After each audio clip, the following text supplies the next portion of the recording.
Baik, perkenalkan nama saya Edel Maria Magdalena Setu, NIM 200302019, kelas C semester 1, jurusan Administrasi Bisnis, Fakultas Ilmu Sosial dan Ilmu Politik, Universitas Nusa Cendana Kupang. Di sini saya akan menjelaskan tentang awal sosiologi. Dia menelusuri awal mula sosiologi secara umum, saat teori hukum kuadrat maupun teori kontrak hukum berlaku menurut Sombart, hanya bila tidak ada yang mutlak, bias ilmu sosiologi menjadi mungkin. Jadi, bagi Sombart, sosiologi dimulai pada dekade terakhir abad ke-18. Sosiologi menurut para ahli Simmel. Istilah Geselligkeit dapat diterjemahkan sebagai kemampuan bersosialisasi atau sosialitas, perusahaan atau kehidupan sosial. Ketika Simmel menulis tentang Wesen atau asensi masyarakat, salah satunya cenderung berpikir bahwa Simmel percaya bahwa masyarakat adalah semacam entitas, tapi kecenderungan ini salah sementara dia menganggap masyarakat sebagai kesatuan yang lebih tinggi. Dia tidak pertentangan antara konsepsi masyarakat sebagai suatu yang lahir dan sesuatu yang ada, terbentuk. Dia menyukai yang terakhir. Menurut Tonies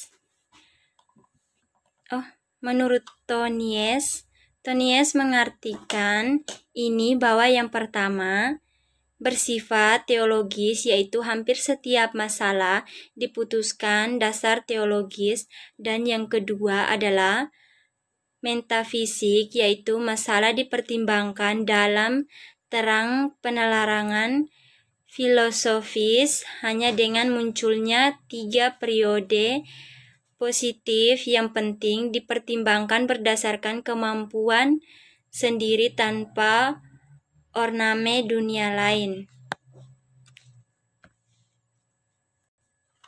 Menurut Weber bermaksud memperkenalkan beberapa area diskusi utama perubahan. Dalam konstitusi ada proyek penelitian konkret, semuanya tentu saja terhubung dengan istilah sosiologi yang menurutnya merupakan nama yang tidak populer. Ini benar, tetapi tidak juga merupakan cermin dari antiparti Weber. Menurut itu, Karl Jasper secara umum dapat dianggap sebagai seorang yang dapat diandalkan. Menyaksikan pemikiran Weber setelah memiliki persahabatan yang erat dalam jangka panjang.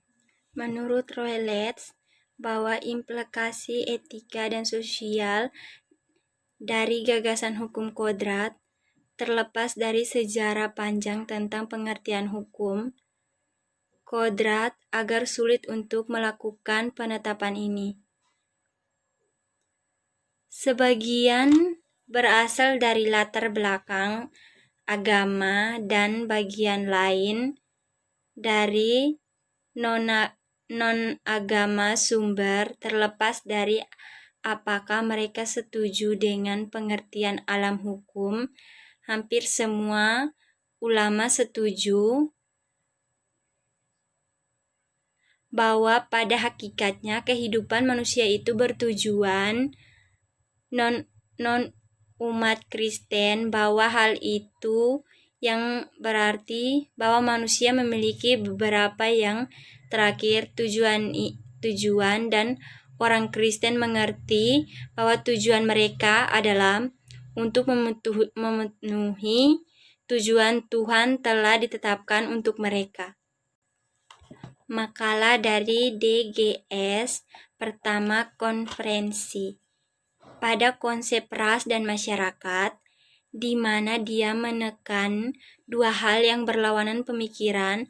Pertama, gagasan tentang perjuangan untuk bertahan hidup, dan kedua, gagasan dukungan dari masyarakat manusia.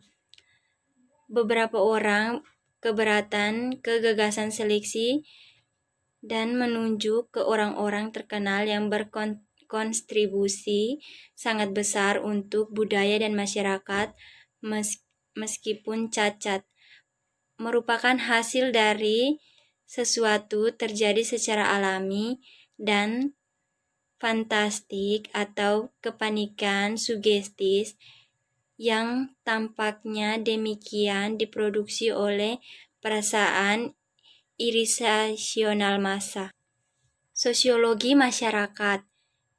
Esensi dari lingkungan sosiologi tertentu tidak berbeda dari sosiologi atau gereja pertemuan di mana bagi mereka yang datang bersama hanya bertukaran dan perbicaraan kendaraan untuk tujuan lain, sedangkan untuk sosialisasi, bentuk-bentuk ini adalah ditentukan dalam keseluruhan pengertian dan esensi pengalaman sosiologi ini.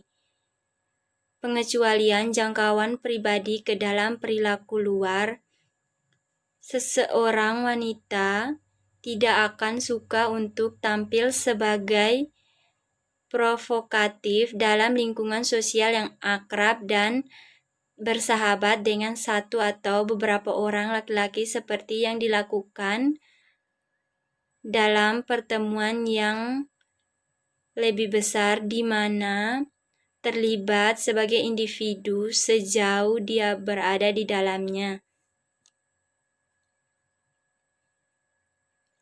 Peraturan intim, dan karena itu bahwa kebebasan impersonal topeng bias menyerahkan dirinya di sana seolah-olah dia menjadi dirinya sendiri, tetapi tidak sepenuhnya. Sekian presentasi dari saya. Apabila ada kata yang salah, saya mohon maaf. Terima kasih.